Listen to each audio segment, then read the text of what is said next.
epístola diferente. Vamos a 1 Corintios, ese va a ser el pasaje, esa va a ser la carta que vamos a estar predicando, mis hermanos, estas semanas. Y quiero comenzar, mis hermanos, con una introducción muy general de esta carta, pero que nos va a servir para comprender un poco por qué Pablo escribió esta carta, qué problemas eran los que se atienden a través de esta epístola de Pablo. Por eso, mis hermanos, quiero comenzar con una introducción muy general acerca de esto. Mire, la iglesia de Corinto fue fundada por el mismo apóstol Pablo, según nos lo cuenta Lucas, allá en el capítulo 18 de Hechos. Y el apóstol Pablo, mis hermanos, había llegado a Corinto por primera vez durante lo que se conoce como su segundo viaje misionero. Y yo espero que vayan teniendo más o menos una visión clara de los viajes misioneros. Durante el primer viaje misionero de Pablo, él no llegó hasta Europa, solamente llegó a algunas partes de Asia, del Asia Menor. Y no fue sino hasta su segundo viaje que el apóstol Pablo se introduce por primera vez en Europa. Así que, mis hermanos, fue durante este segundo viaje que el apóstol comenzó a trabajar ya en lo que era Europa, propiamente dicho, y comenzó trabajando y predicando en ciudades griegas y macedonias. Así, Lucas nos cuenta ya en el libro de Hechos, lo que ya hemos visto, hemos mencionado. El apóstol Pablo entró por primera vez a Europa en Filipos. ¿Se acuerda? Filipos, allí donde los pusieron en una prisión, donde los azotaron, el apóstol Pablo con Silas cantaban mientras estaban en el calabozo. Bueno, de ahí de Filipos, posteriormente el apóstol fue a Tesalónica. También ya predicamos primera y segunda Tesalonicenses, ¿lo recuerdan? Después de Tesalónica, el apóstol iría a Berea, luego a Atenas, que era el corazón de Grecia, donde estaba pues la élite de los filósofos, de los pensadores, y a los cuales Pablo también tuvo la oportunidad de predicar. Y finalmente, mis hermanos, llegaría a este lugar, a Corinto, una ciudad griega, pero mis hermanos, hay que decir que esa ciudad, aparte de esta riqueza cultural, filosófica que podía tener, también era una ciudad que era próspera en lo económico. Y mis hermanos, esto era debido sobre todo a que geográficamente tenía un lugar privilegiado por el comercio. Corinto poseía 2 puertos a los que llegaban embarcaciones de todas partes del imperio. Así que, mis hermanos, esa prosperidad económica y ese gran flujo de personas que había en Corinto hacían que esta fuera una ciudad con muchos vicios había allí. De hecho, mis hermanos, era tal la cantidad de asuntos perversos, de cuestiones viciosas que había aquí, que Corinto se destacaba aún entre los paganos como una ciudad completamente inmoral. Si los paganos estaban habituados a vivir de manera inmoral, y para ellos Corinto era como la representación de lo peor, imagínense cómo sería. Había incluso una palabra que se usaba entre los griegos para describir a alguien inmoral. Esa palabra, mis hermanos, era korintiasestai, que quiere decir comportarse como un corintio. Si tú le querías decir a alguien inmoral, le decías que era korintiasestai. Con eso lo estabas diciendo todo. Así era la fama que esta ciudad tenía entre la gente, aún entre los paganos, de una ciudad inmoral y obscena completamente. Ahora, es por eso, mis hermanos, que cuando vamos a la epístola de Pablo, vamos a encontrar una mención de todos esos pecados que había en la vida, o que había tenido lugar en la vida de los que ahora eran parte de la iglesia. Antes de conocer a Cristo, ellos nacían y vivían en todo este tipo de pecados. Y Pablo va a mencionar cosas como, por ejemplo, la fornicación. Eso es normal para ellos. La idolatría. Corinto era un lugar que tenía altares a algunas de las principales deidades griegas. y en los templos de esas deidades se prostituían cientos de hombres y de mujeres. Menciona también el apóstol Pablo el pecado de la afeminación, de la homosexualidad, menciona robos, codicia, borracheras, orgías, calumnias, estafas, y la lista, mis hermanos, no termina allí. Como lo vamos a ir viendo conforme vayamos avanzando en la exposición de esta epístola, es larga la lista de lo que ellos habían vivido como parte de ese medio ambiente de la ciudad de Corinto. El apóstol Pablo, mis hermanos, sin embargo, un día llegó a esta ciudad y ministró a esa iglesia personalmente durante cerca de 1 año y medio. Hechos capítulo 18, verso 11 nos dice que fue exactamente 1 año y medio el que Pablo estuvo en esa ciudad ministrando a aquella iglesia. Y con el apóstol Pablo participaron de manera activa en la predicación y la enseñanza un matrimonio, que tal vez usted ya lo ha oído mencionar, Aquila y Priscila. Aquila y Priscila, quienes por cierto tenían el mismo oficio de Pablo, eran fabricantes de tiendas. Allí habían conocido a Pablo en este oficio y ellos habían participado también en el ministerio de manera activa. Por supuesto, también estaba allá el hijo espiritual de Pablo, Timoteo, que le ayudaba en estas labores de la enseñanza y la predicación. Mis hermanos, esta epístola fue escrita allá por el año 55 de la era cristiana. Ahora, solamente quiero que vaya ubicándose en cuanto a este tiempo. Debo decirle que para este año 55 es muy probable que ninguno de los 4 evangelios se hubiera escrito todavía. Y ya estaban circulando algunas epístolas del apóstol Pablo. Espero que esté usted llevando por ahí en la mente más o menos la idea de la cronología de estas cartas. Primero dijimos que se escribió Gálatas, ya predicamos de ella. Más adelante las epístolas a Tesalonicenses, que también acabamos de terminar. Y ahora, mis hermanos, nos vamos con primera a los Corintios, año 55 de la era cristiana. Como dato curioso, mis hermanos, debemos decir también que Pablo escribió una epístola a esta iglesia antes de primera a los Corintios, esta que tenemos aquí. Sin embargo, esa epístola se perdió, no la tenemos con nosotros el día de hoy. Esa carta anterior a primera a los Corintios se le ha llamado precisamente la carta perdida. Solamente para que lo tenga ahí como un dato. Así que primera a los Corintios realmente vendría a ser segunda si existiera aquella carta, pero se perdió, no está. Mis hermanos, la importancia de esta que sí tenemos, primera a los Corintios, para la iglesia del día de hoy es muy grande, ya que esta carta, mis hermanos, está llena de consejos, de exhortaciones, de enseñanzas para una iglesia que vivió en medio de un ambiente completamente pagano y pecador, que, mis hermanos, nos recuerda mucho al ambiente en el que vivimos nosotros también en estos días. Esta carta, mis hermanos, además hay que decir, fue escrita para una iglesia que enfrentó muchos problemas en su camino hacia la madurez espiritual. Así como tantas y tantas iglesias del día de hoy que también están intentando crecer en su madurez, pero que batallan con eso. Y podríamos decir, mis hermanos, que el apóstol Pablo fácilmente dedicó más tiempo y más cuidado y más cartas y más oraciones y más lágrimas para esta iglesia que para cualquier otra. A lo largo, mis hermanos, de esta carta vamos a encontrar testimonio de todo esto. Y nosotros rogamos a nuestro Señor que sea de beneficio la exposición de esta carta y que sea de bendición para ustedes, como lo fue en su tiempo para los lectores originales, mis hermanos.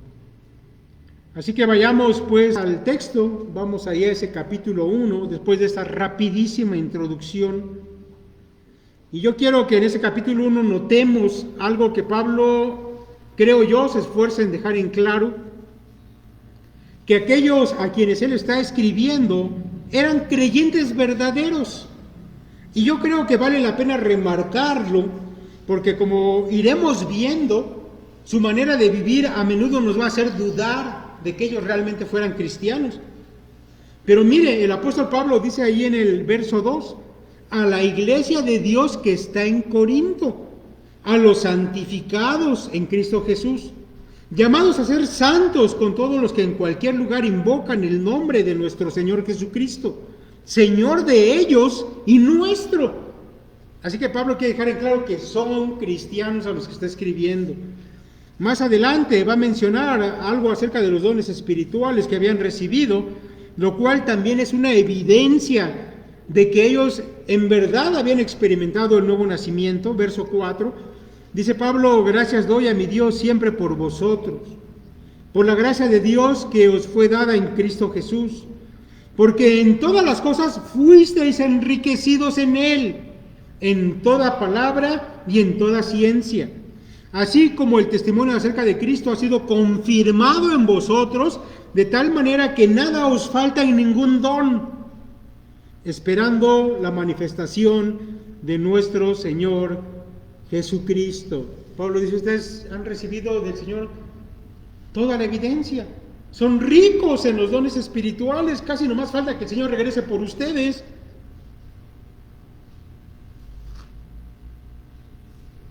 Pero de inmediato, mis hermanos, de inmediato Pablo pasa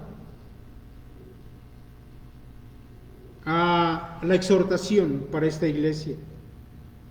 Pablo entra en materia inmediatamente, con lo cual nos vamos a ir dando cuenta de las fallas que esta iglesia, que era verdaderamente cristiana, también tenía. Versículo 10. A partir de aquí vamos a arrancar, mis hermanos, con esta primera exhortación que está ya allí en este capítulo 1.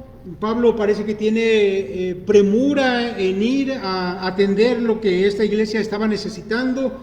Y si ya tiene la vista allí en el verso 10, dice el apóstol Pablo: os ruego pues, hermanos, por el nombre de nuestro Señor Jesucristo, que habléis todos una misma cosa, que no haya entre vosotros divisiones, sino que estéis perfectamente unidos en una misma mente y en un mismo parecer, porque he sido informado acerca de vosotros, hermanos míos, por los de Cloé, que hay entre vosotros contiendas. Mire, hasta donde estaba Pablo, había llegado la información de esas contiendas, de esas peleas que se estaban dando al interior de esta iglesia. Ahora, yo quiero llamar su atención en primer lugar, mis hermanos, en algo que me parece interesante, que Pablo menciona por nombre a la persona que le había dado esa información. No es un chisme, porque Pablo está mencionando el nombre de esa persona, y esa persona se llamaba Cloé.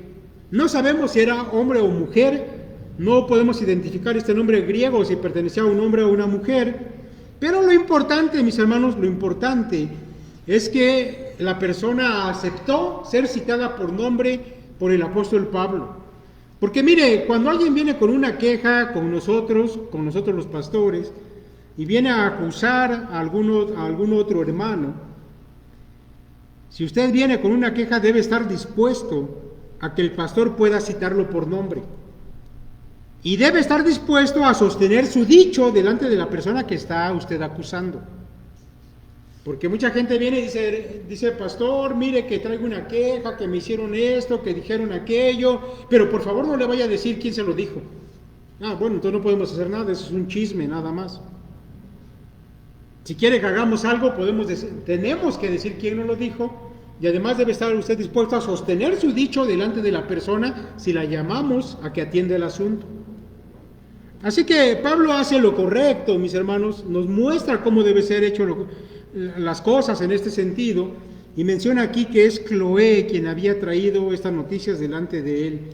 La queja, mis hermanos, era que había divisiones, dice el verso 10, y había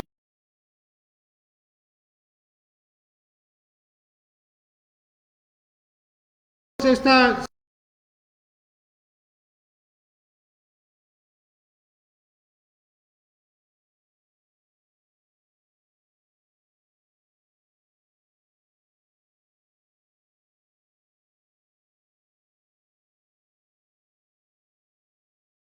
separación, en lo contrario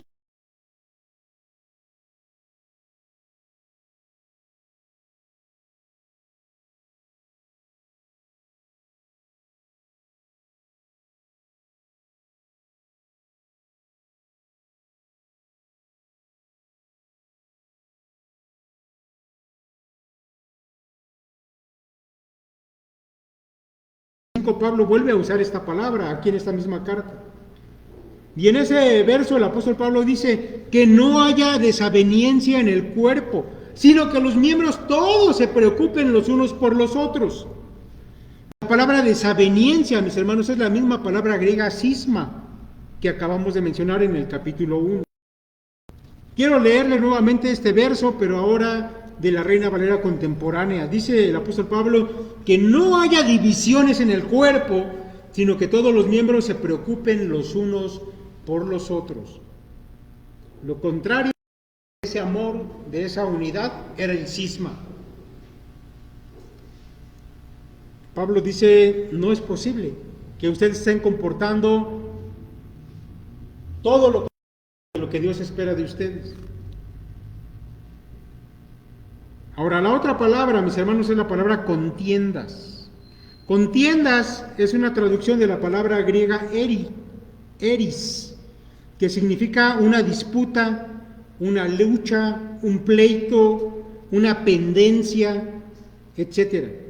En pocas palabras, mis hermanos, la iglesia se había dividido en grupos que pleiteaban unos contra otros, y esto estaba resultando completamente opuesto a la naturaleza del cuerpo de Cristo, que debe existir en unidad. Ahora, a mí me resulta interesante, mis hermanos, que Pablo haya escogido este asunto para comenzar sus exhortaciones en esta epístola. Sobre todo, mis hermanos, por la cantidad de cosas y la gravedad de esas cosas que va a atender más adelante. Sin embargo, a Pablo le pareció que era muy importante comenzar con esto. Y eso debe darnos una idea de la importancia que para el apóstol tenía que hubiera divisiones y pleitos dentro de la iglesia. Mis hermanos, es importante atender estas malas prácticas, estos comportamientos pecaminosos, porque su gravedad no era algo menor. De hecho, como ya lo hemos mencionado, va directamente, mis hermanos, en contra de la naturaleza de la iglesia. Y esto a su vez en contra de la naturaleza de Dios, que es el creador de la iglesia. De hecho, el apóstol Pablo va a llamar a la iglesia en esta carta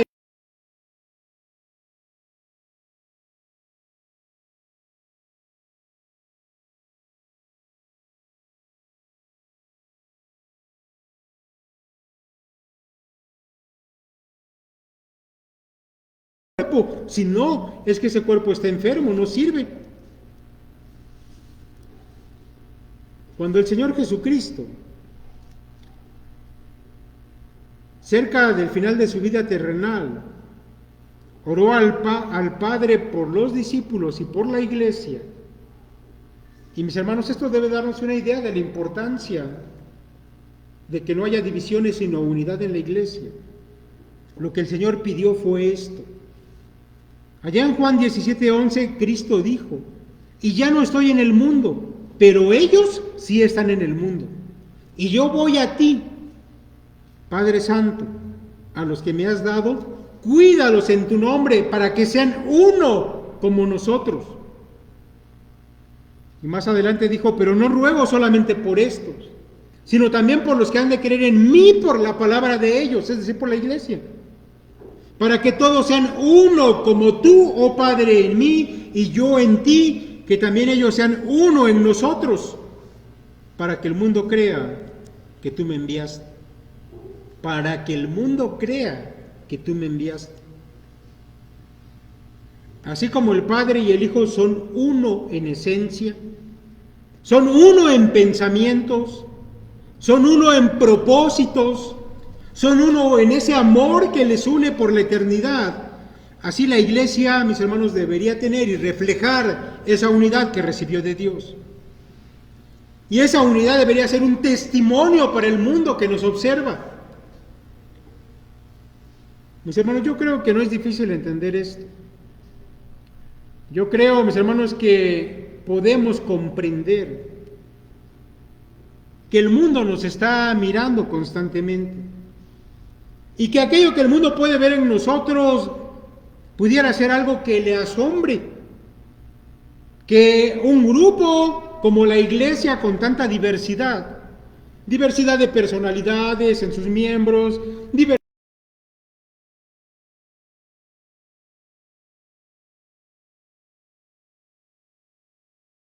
de nacionalidades incluso.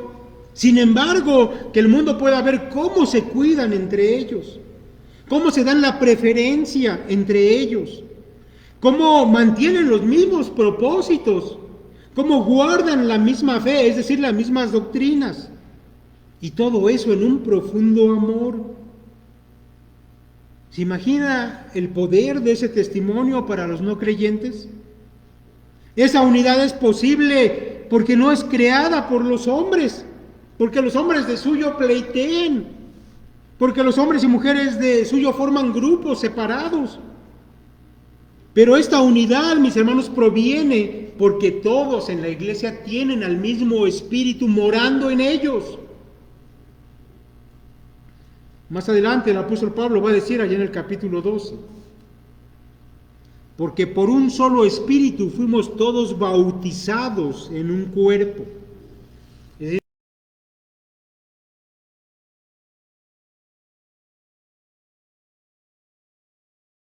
sean esclavos o libres, y a todos se nos dio a beber un mismo Espíritu.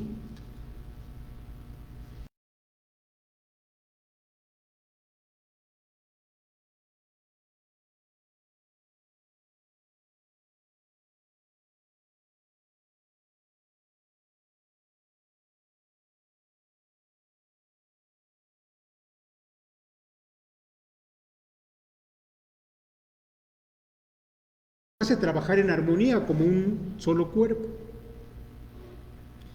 Pero ahora, mi hermano, imagina por un segundo el testimonio que la iglesia de Corinto y cada iglesia que tiene divisiones da a los ojos del mundo. ¿Qué piensa la gente del mundo cuando ve que entre ellos, entre los cristianos, se odian unos a otros, se pelean, se separan en facciones, etcétera? Una iglesia así, mis hermanos, está destruyendo el cuerpo de Cristo. Una iglesia que vive de esta manera está haciendo la obra del diablo. Yo creo que en una iglesia así Satanás ya no tiene mucho que hacer, porque los mismos miembros hacen su trabajo, acabar con el cuerpo de Cristo.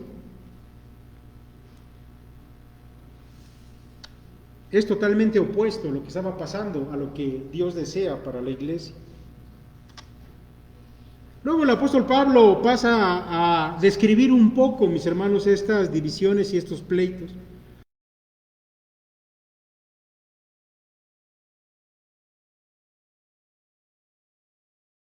Detrás de esos pleitos y de esas contiendas, ¿cuál era el verdadero motivo que había detrás de todo esto? Dice el apóstol Pablo, verso 12, sígalo ahí en su Biblia: quiero decir que cada uno de vosotros dice, yo soy de Pablo, y yo de Apolos, y yo de Cefas, y yo de Cristo. ¿Acaso está dividido Cristo? ¿Fue crucificado?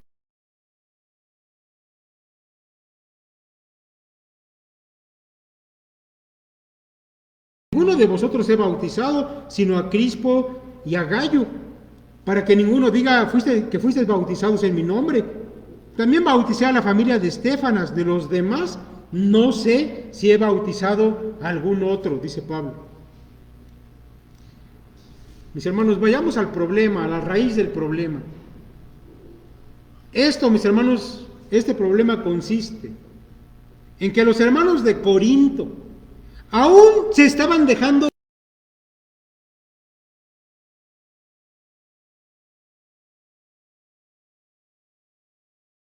terrenal. La iglesia, mis hermanos, es una obra de Dios y se guía por el Espíritu de Dios. Pero los hermanos de Corinto veían a la iglesia como un grupo terrenal. Ahora, este asunto, mis hermanos, de tener una visión de todas las cosas que sea más terrenal que espiritual, es algo de lo que ya hemos hablado en otras predicaciones. Y mis hermanos, sin embargo, es algo muy recurrente. Por eso yo creo que la Escritura lo menciona constantemente y ahora una vez más.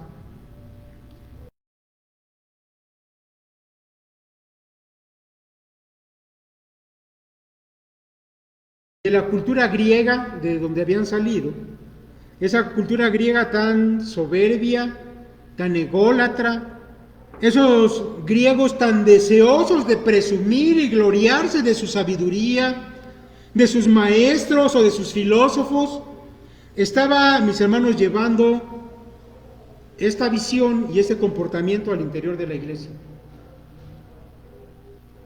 Esa forma de ser de los griegos, los hermanos de Corinto la estaban introduciendo ahora en la iglesia. Solo que ahora, en lugar de maestros y de filósofos, ellos estaban colocando a los maestros o pastores de la iglesia para contender quién era el mejor, o quién era el más sabio, o quién era el más...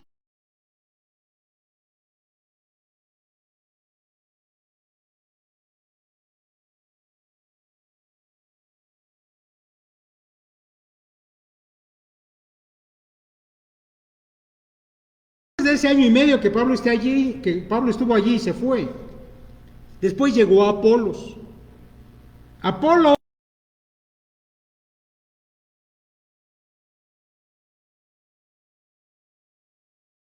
disertadores griegos.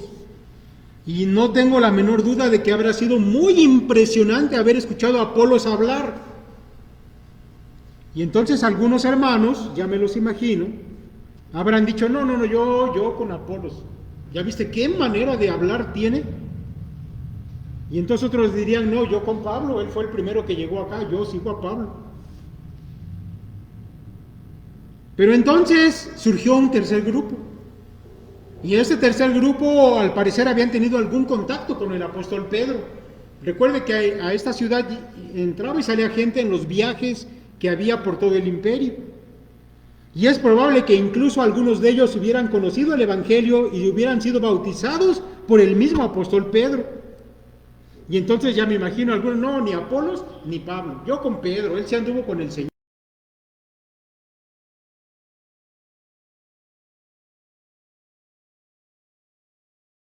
No como estos, nosotros seguimos a Cristo. Pero mis hermanos seguían a Cristo no de la manera correcta, sino que decían ser seguidores de Cristo en contraposición a los demás grupos, para guerrear con ellos, para pleitear con ellos.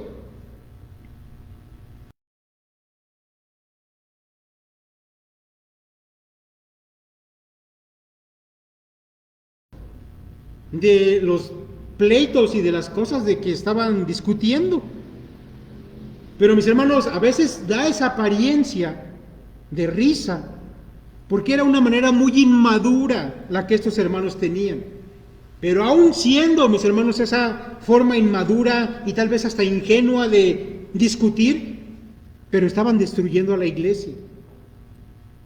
Y entonces Pablo se apresura a exhortarlos para evitar eso. Y Pablo dice, no me envió, verso 17, no me envió Cristo a bautizar, sino a predicar el Evangelio, no con sabiduría de palabras, para que no se haga vana la cruz de Cristo. Pablo les va a dejar muy en claro que a muy poquitos se había bautizado. De hecho, eran tan poquitos que hasta los podía mencionar por nombre. Porque, mis hermanos, el ministerio de Pablo sobre todo era la predicación del Evangelio. No era un bautizador, era un predicador del Evangelio. A eso el Señor lo había llamado a él. Lucas, allá en Hechos capítulo 26, registra las palabras del mismo Señor Jesús a Pablo. Pero levántate y ponte sobre tus pies, porque para esto he aparecido a ti, para ponerte por ministro y testigo de las cosas que has visto y de aquellas en que me apareceré a ti, librándote de tu pueblo y de los gentiles a quienes ahora te envío, para que abra sus ojos, para que se conviertan de las tinieblas a la luz y de la potestad de Satanás a Dios, para que reciban por la fe que es en mí perdón de pecados y herencia entre los santificados. Pablo, mis hermanos, era un predicador del Evangelio. Y así es como había llegado a Corinto y se había dado a conocer ahí a la gente de ese lugar.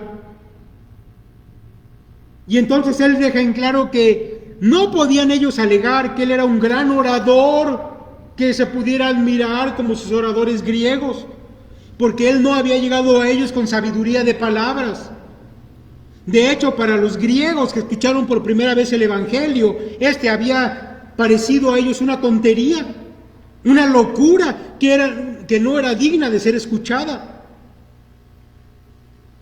Porque cuando Pablo llegó a Atenas, antes de ir a Corinto, y se levantó a predicar a los sabios y a los filósofos griegos ahí en el Areópago, ellos prefirieron irse.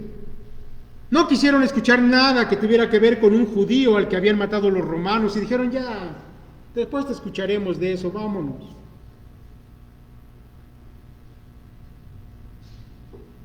Así que ellos no podían decir, yo sigo a Pablo porque eres el gran orador, el gran sabio. No era así. Y mis hermanos, Pablo va a pasar ahora, en esa secuencia de pensamiento que tiene en esa exhortación, va a pasar ahora a mostrar cómo esa filosofía y sus filósofos que tanto admiraban los corintios, y cómo esos grandes oradores y sus discursos son solo vanidad. Es algo de lo que es tonto vanagloriarse. Y le voy a pedir que ponga mucha atención en esto. Porque hasta el día de hoy, la gente que rechaza el Evangelio, por otro lado, sí dicen, no, yo solamente creo en la ciencia. No, a mí no me vengas con esas ideas antiguas, retrógradas, lo que la ciencia dice. Y cuando uno les predica siempre sacan eso, ¿no? Como si la ciencia fuera algo de lo cual pudieran vanagloriarse. Ponga atención, porque Pablo va a desarmar este argumento. Pablo va a demostrar que la ciencia, que las filosofías, que los oradores, mis hermanos, no sirven para nada. Dice el apóstol Pablo, verso 18, porque la palabra de la cruz es locura a los que se pierden. Pero a los que se salvan, esto es a nosotros, es poder de Dios. Pues está escrito, destruiré la sabiduría de los sabios y desecharé el entendimiento de los entendidos. ¿Dónde está el sabio? ¿Dónde está el escriba? ¿Dónde está el disputador de este siglo? ¿No ha enloquecido Dios la sabiduría del mundo? Mis hermanos, desde el punto de vista mundano, la palabra de la cruz es una locura. Cada asunto que tiene que ver con el Evangelio es una tontería para ellos. Cosas como el pecado, cosas como la muerte espiritual, como la muerte de un hombre que dijo ser Dios, pero que lo clavaron los romanos en un madero, o el hecho de que creer en esa muerte, la de un solo hombre, sea suficiente para salvar a todo el que crea, etc. Eso es una locura para ellos, para la gente de allá afuera, para los incrédulos.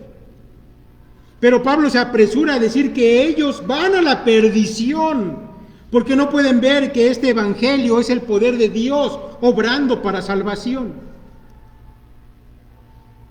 De manera, mis hermanos, y quiero dejar claro esto, de manera que el marco desde el cual Pablo va a enfocar su argumento es el asunto de la salvación. Es el asunto de esa liberación del pecado, de esa transformación de la vida de aquellos que creen, lo cual el mundo desprecia y tiene como algo absurdo. Sin embargo, mis hermanos, es en este marco, es en este enfoque, donde precisamente Pablo, guiado por el Espíritu de Dios, prende a los sabios y los exhibe.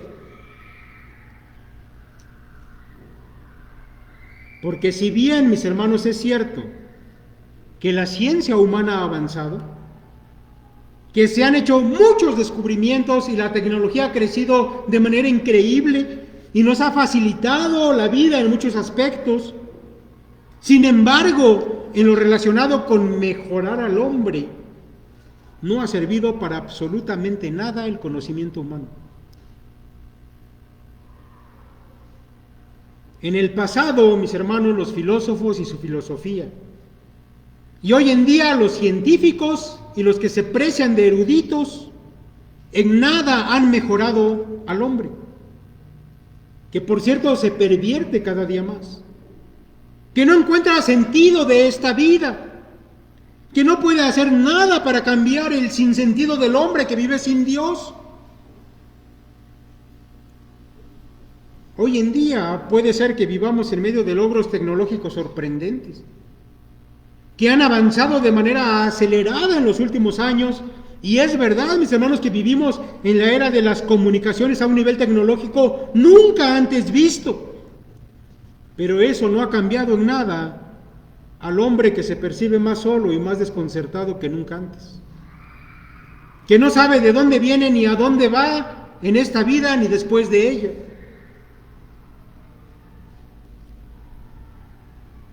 Hace algunos años, en ese tiempo que se llamó el modernismo, algunos pensaron que la psicología y que la ciencia médica serían la manera en que el hombre alcanzaría la felicidad y el completo bienestar.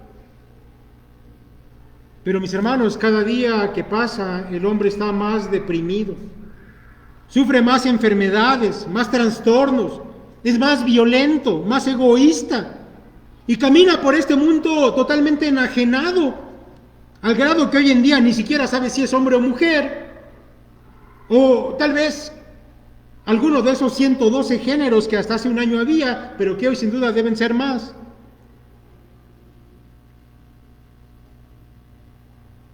¿Cuántos gustan de decir que los cristianos somos ignorantes, retrógradas, fanáticos? Pero en cambio ellos, con su conocimiento, con ese gran progreso en el que viven, y sin embargo se han encargado solamente de ir destruyendo a la familia, al matrimonio, a esa correcta educación y los principios en que se deben formar los hijos. De manera que esos sabios y eruditos del día de hoy han llegado al grado de lo absurdo, de la completa idiotez y de la perversión. Pues está escrito: destruiré la sabiduría de los sabios y desecharé el entendimiento de los entendidos. ¿Dónde está el sabio?, dice el Señor. ¿Quién de todos los eruditos, los científicos, se pone delante y dice: yo he logrado mejorar al hombre? ¿Dónde está el escriba? ¿Dónde está el disputador de este siglo? ¿No ha enloquecido Dios a la sabiduría del mundo? ¿Quiénes son entonces los verdaderos locos? Los que se llaman a sí mismos sabios, científicos, ateos, los que tienen títulos y reconocimientos, pero que han desechado a Dios de sus vidas. Ellos son los verdaderos locos, porque han preferido la mentira que la verdad. Escogieron las tinieblas antes que la luz. Por eso pueden avanzar en muchas cosas, pero siguen tan perdidos, tan desorientados, sin remedio. Y dice Pablo ahí en el 21, pues ya que en la sabiduría de Dios el mundo no conoció a Dios, mediante la sabiduría, agradó a Dios salvar a los creyentes por la locura de la predicación. Mis hermanos, de manera sarcástica, Pablo declara que por medio de aquello que los hombres del mundo llaman locura, es por medio de eso que Dios decidió salvar a los creyentes, y a su vez es por medio de eso que ellos, los del mundo, llaman sabiduría, que ellos van irremediablemente a la perdición. La salvación del hombre, mis hermanos, no ha venido por medio de intrincados sistemas filosóficos. Tú te puedes esforzar y meterte a los libros de filosofía y busca y ves si puedes encontrar allí la salvación de tu alma, el consuelo que necesitas. Porque la transformación de la vida no ha llegado por medio de ninguna ciencia, por avanzada que parezca al mundo, sino que Dios ha decidido que sea por medio de algo simple, por algo fácil de entender, por una predicación sencilla, pero en la cual está contenido el poder salvador y transformador de Dios. Porque los judíos piden señales y los griegos buscan sabiduría, pero nosotros predicamos a Cristo crucificado, Para los judíos ciertamente tropezadero y para los gentiles locura. Mas para los llamados así judíos como griegos, Cristo, poder de Dios y sabiduría de Dios. Porque lo insensato de Dios es más sabio que los hombres, y lo débil de Dios es más fuerte que los hombres. Mis hermanos, la sencillez del Evangelio es tal que para los judíos aparentemente era insuficiente. Por eso ellos pedían más señales. Cuando el Señor Jesucristo vino a esta tierra y les habló del Evangelio, ellos dijeron: danos más señales para que creamos en ti. Danos más señales, muéstranos. Y entonces Cristo les dejó en claro que pedir señales era solamente una forma de evadir el Evangelio, de decir que ellos realmente no querían creer en Él. Y eso me recuerda, mis hermanos, a algunos de los ateos del día de hoy. Un físico norteamericano que es uno de los principales ateos en la actualidad, en un debate que estaba teniendo, él dijo: no, mira, si tú me dices que Dios existe, que hay un creador, yo lo creería si un día todas las estrellas ahí en el cielo se alinean y ponen ahí un letrero que diga: ¡hey, acá estoy! Ya ven, si existo. Si pone un letrero así, yo sí creería. El Señor Jesús dijo a los que pedían señal en aquel tiempo: la generación mala y adúltera demanda señal, pero señal no les será dada, sino la señal del profeta Jonás. Y dejándolos, se fue. Mis hermanos, la señal del profeta Jonás era una referencia a su propia resurrección, la cual aquellos judíos vieron. Ellos vieron la tumba vacía, ellos supieron que el Señor se anduvo apareciendo, sin embargo no creyeron porque no querían creer. Pedir señales es solamente una manera de evadir el Evangelio. El Evangelio poderoso de Dios es tan humilde que los griegos demandaban en su lugar sabiduría. Esa sabiduría que ellos pudieran discutir, desmenuzar y después armar grandes discursos. No esta palabra que no tiene nada de discutible. ¿Qué es eso de que eres pecador? De que necesitas arrepentimiento y salvación por medio de Cristo crucificado. No queremos eso. Queremos verdadera filosofía. Pero declara Pablo que aún en este sencillo mensaje, que aún esta humilde palabra es más sabia que toda la sabiduría de los entendidos de este mundo. Porque el Evangelio, mis hermanos, sí salva y además sí transforma al hombre. En cambio, la sabiduría humana, con todos sus títulos, con todos sus sabios, no puede hacer nada, absolutamente nada al respecto. Es vana. Pues mirad, hermanos, vuestra vocación. Vamos a la parte final. Ahora Pablo va a hablar de ellos. Pues mirad, hermanos, vuestra vocación, que no sois muchos sabios según la carne, ni muchos poderosos, ni muchos nobles, sino que lo necio del mundo escogió Dios para avergonzar a los sabios. Y lo débil del mundo escogió Dios para avergonzar a lo fuerte. Y lo vil del mundo y lo menospreciado escogió Dios, y lo que no es para deshacer lo que es, a fin de que nadie se jacte en su presencia. Mas por él estáis vosotros en Cristo Jesús, el cual nos ha sido hecho por Dios sabiduría, justificación, santificación y redención, para que, como está escrito, el que se gloríe, gloríese en el Señor. Mis hermanos, Pablo va a llegar al final de esta primera sección de su enseñanza y su exhortación, hablando de los hermanos mismos. Miren, muchos de ellos eran pobres, la mayoría. Tal vez algunos hubieran, antes de ser cristianos, ser ricos o haber tenido alguna posesión. Pero también era probable que muchos hubieran perdido su trabajo y muchos de los que antes habían tenido posesiones ahora ya no las tenían por haber seguido a Cristo. De manera que delante de los hombres del mundo ellos eran ignorantes. eran débiles, eran pobres, no tenían una posición elevada en la sociedad. Pero Pablo dice que a los ojos de Dios, ellos eran los elegidos.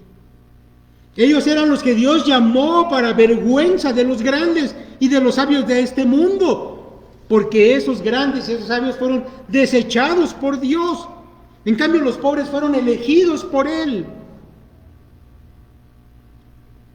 Los hermanos de Corinto debían tener esta visión, que es una visión espiritual. Ellos deberían verse a sí mismos con los ojos de Dios, porque al parecer, mis hermanos, al parecer, por su comportamiento, por estos asuntos de andar pleiteando y andar dividiéndose, no tenían esta visión espiritual, porque ellos seguían buscando todavía el reconocimiento humano, seguían buscando la grandeza humana, y se gloriaban de ella, de seguir a los maestros que les parecían mejores. Y habían introducido a la iglesia este modo de pensar, esa manera de ver las cosas. Pero ellos no estaban pudiendo ver lo que realmente eran, porque ellos eran mucho, mucho más que aquello de lo que el mundo se puede exaltar.